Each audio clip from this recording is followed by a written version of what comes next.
Do you heard of geometric mean?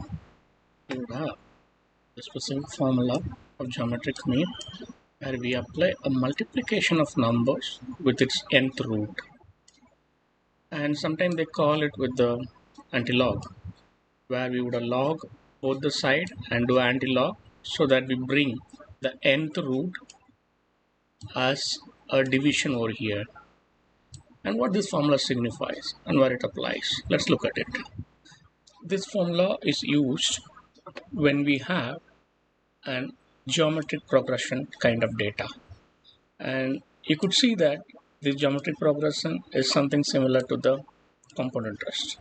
So when you apply a compound interest or a geometric progression kind of a data, if you have to find the average of rate of change, you have to use geometric mean. The normal mean may not be able to help you with the right output. Let's see with the data so that you can easily understand what I mean to say over here. So here I just built example data so that you can understand it quickly. Let's say this is the number of years, and this is a fixed deposit that you have made with some government bond, and this government bond has a floating rate of interest which change year over year, and that's the final amount of output each year. So what happens? For the first year you deposit 100 and you have 5% interest rate, so you have 105. And then in the second year, this 105 will have a 6% interest rate, so you have this as a final amount. So basically this is a compounding progress that is happening with a different interest rate for a different period of time. So now if you have to find the average rate of progress or the growth, how you do that? So for example, let us apply a simple formula of arithmetic average.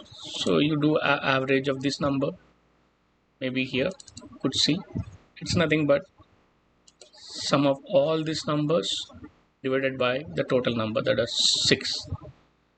You could do with these or with these, you get the same interest rate, that is 6.6667. and if I apply a compounding formula, so this is the compound interest rate. As you know, the final amount is principal, that's this one, with the interest rate for nth period of time. So if I apply these, I'll get an amount slightly different from this final amount. You could see this is 0.28, this is 0.20. Yeah, usually arithmetic mean is higher than the geometric mean. So let's see how the geometric mean is calculated. So you do a multiplication of all these numbers and then you apply the nth root. So you could see that when I apply a compound interest rate formula with these interest rate, I get the exact same amount of these. That's the funda of geometric mean. So geometric mean is applied when you have a different rate of change for a specific period of time or a kind of data that has a geometric progression over time or some other progression, and you wanted to say find the average of that rate of change. And here what you use is just the rate of change and the number of time this rate has changed to get the average. And you could see that another interesting parameter, the CGAR, that is usually calculated on the stock market or whatever it is, to see what is the